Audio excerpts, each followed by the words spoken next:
And many people go through life never getting in touch with their greatness because of the lack of motivation to push themselves, or because they have not found something that they believe to be worthwhile to challenge them.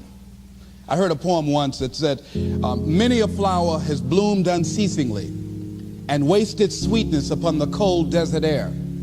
It's translated, that means simply that many a talented persons have gone unnoticed, and the world never had a chance to be exposed to their talent because that person did not take the time to begin to express or to demonstrate or to motivate themselves in the direction to bring that which they came into the universe to bring. How can you measure your motivation? How can you evaluate where you are on a scale of 1 to 10? Let's do this for ourselves mentally. How do you rate yourself from 1 to 10? Your mental attitude about yourself, how you feel about you, how you feel about life. How do you rate yourself on a scale of 1 to 10 in terms of your physical appearance, in terms of your health? Do you take care of yourself? Are you allowing yourself to get overweight and out of shape?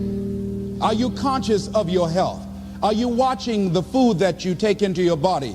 Do you make a deliberate effort to exercise? You know, it was George Burns, he said, we cannot help getting older, but we don't have to get old. And many of us get old before our time because we don't take time to take care of ourselves. Your environment is a very good indicator. On a scale of 1 to 10, is it what you want it to be? Do you find it desirable? Are you satisfied? The job or career that you're involved in. Someone said that 85% of the American public are unhappy with their jobs. Are you spending 8 hours a day just doing time? Doing something that you don't find challenging, that does not make you stretch mentally, that does not stimulate you, that does not inspire you. Something that you don't find a sense of fulfillment in it. If you're doing that day in and day out, it has to affect how you feel about yourself, your level of motivation. Your relationships. What kind of impact is it having on your life? Is it nourishing or is it a toxic relationship? Does it drain you or does it build you up? Ask yourself that. How motivated are you to do something about it? Your contribution, your actions. What are you giving? Many people will leave the universe without a trace. No one will know they were here. And in fact, under their name, we could put under there, not used up. Will anybody know that you came this way? What contribution are you giving? What will you leave? What will be different because you came this way? Someone once said that life is our gift to us that God has given us, and how we live our lives is our gift to God. What kind of gift are you formulating? Is this a gift that you like to take back and do something else before you turn it in? Think about that. What can we do? What are some of the keys that we can begin to use to motivate ourselves when our batteries run low? Because I don't care who you are, I don't care what you do, at some time you are going to get tired.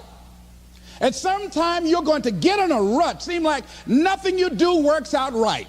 And sometimes it just seems like you just don't have the wherewithal or the will to do anything. That sometimes you act like you're punch drunk. You're just wading through life, just doing time day in and day out, looking at non-discriminatory television, anything that's on, just looking. And depressed, feeling powerless, feeling useless, and bored. What do you do? How do you get yourself out of a rut? How do you, when you know you can do more than what you've been doing and you're not doing it and you're discontent with where you are, you get angry at yourself. How do you get out of that rut? How do you motivate yourself? One of the things that we must do is that we must be involved in working on achieving self-mastery. You must work on yourself continuously. Never be satisfied with yourself. Always know that as you invest the effort and time on you, that's the greatest ability that human beings have above animals. See, a dog can't be anything but a dog. Tree can't be anything but a tree. Human being, you've got unlimited potential.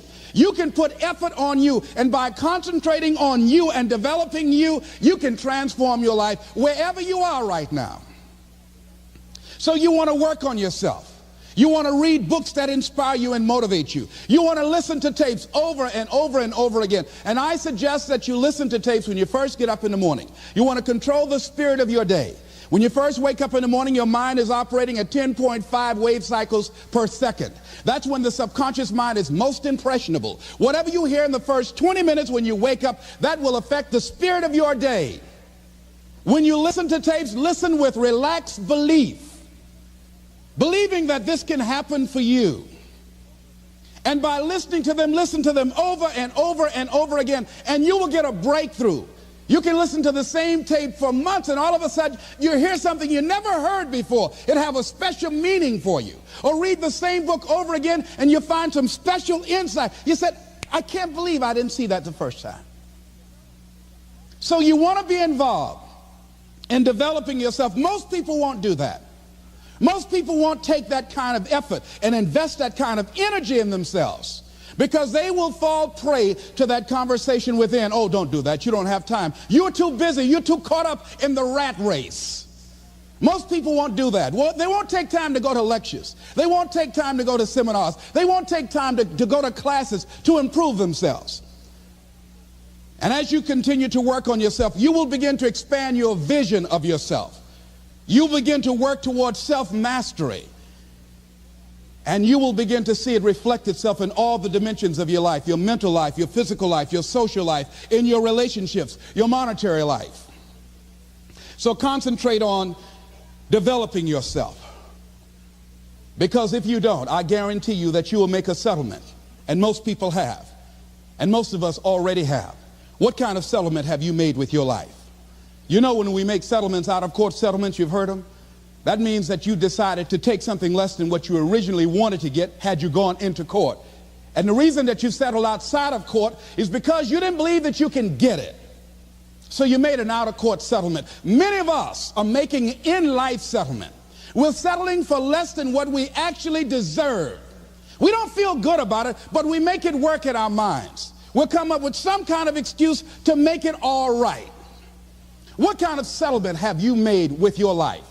Many of us settle for less than what we want out of relationships because we don't have the courage to change them. I had a seminar I used to do called Are You Living Together or Dying Together? Many people are just dying together. Gladys Knight used to have a song that says, neither one of us want to be the first to say goodbye.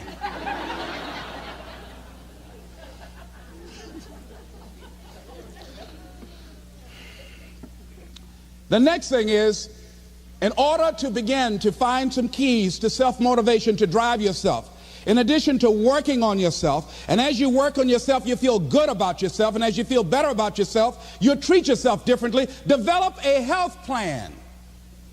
See, you can't feel well and do well if you don't have good health. You can't perform if you don't have your health. Your health is valuable. Develop a health plan. A plan that you will follow, because this is the only vehicle that you have to carry you through this experience called life. And you want to take good care of it because you love you enough. You care enough about you. And that's not easy. It is not easy having a health plan and sticking to it. But you're worth it doing it again and again and again. I have lost 22 pounds several times. I always do it. I love potato chips. People who know me know I love M&M peanuts. I love peanut butter and jelly sandwiches. I love my mother's sweet potato pie. I love this. It's not always on my health plan, but I put it on there sometimes. I said life is too short to go without sweet potato pie. If I go tonight, I want you to slip a slice of sweet potato pie in my casket. And watch the smile on my face. Next thing is, as you take care of yourself, the next key is keys to motivation, to self-motivation. You want to live life with energy and passion. You want to make a conscious effort to be lively. See, in life, you either saying hello or goodbye. You either on the way or in the way. Leave dead people alone. Some folks just walking around looking sad. How you doing, honey? Stay away from these people. Just go away from them. It affects you.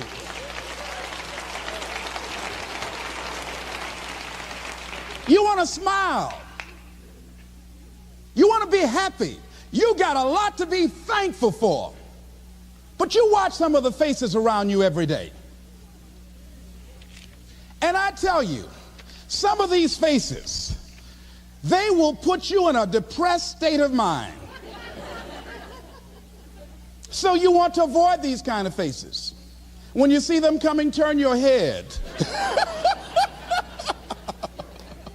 Next thing is that you want to monitor your inner conversations. The things that you say to yourself.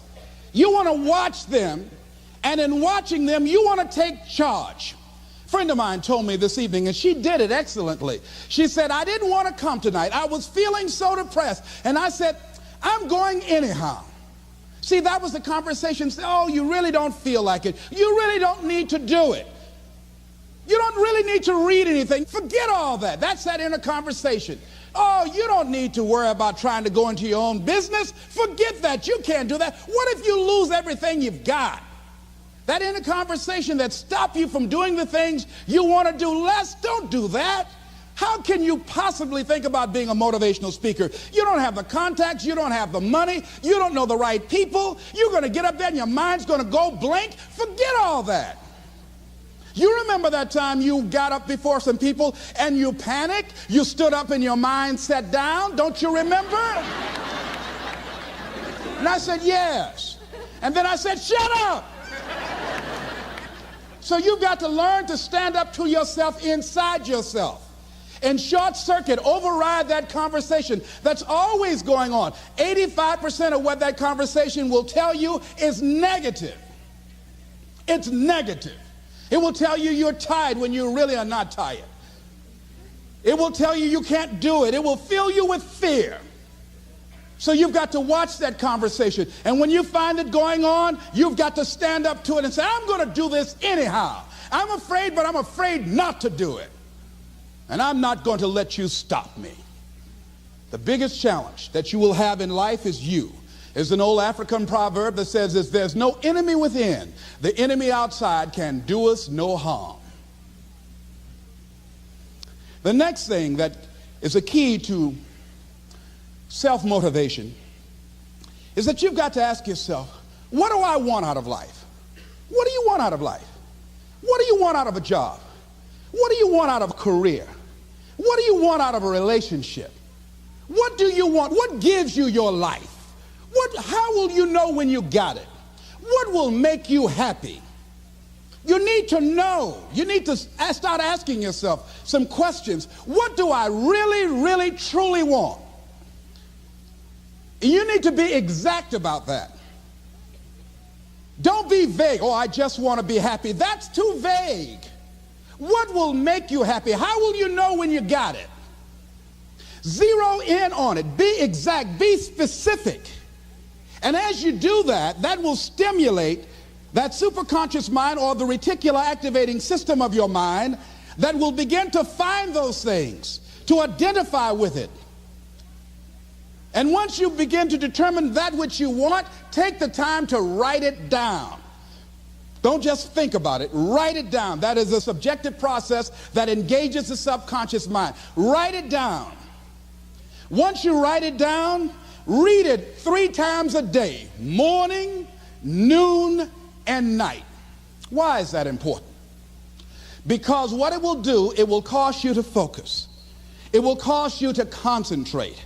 When that other conversation is going on telling you what you cannot do, telling you all of the impossibilities and all of the obstacles, your concentrating will begin to create a larger vision within yourself, and you'll start looking for and seeing some new opportunities. You start creating some openings for yourself.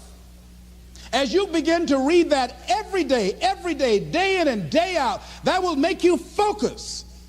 That will discipline your thinking. And you'll get all kind of creative ideas. As I talk to you right now, being involved in this immersion process, you're going to create some openings for yourself. You're going to get some ideas. You're going to feel your adrenaline flowing, and you're going to think about something, some idea you had, and you say, I want to go back and I'm going to look at that again from a different vantage point, not from the level of the problem or the obstacles that I encountered, but from a higher vantage point. Because what you will begin to see and to know as I talk to the higher consciousness within you, that you are powerful, that you are a miracle worker. And that inner conversation has conditioned you to believe that you are not. And as you begin to discover the truth of who you are, whatever challenge that you're facing in life, and if you're living, you're facing some challenge, you'll begin to know that you're powerful and that you're a miracle maker.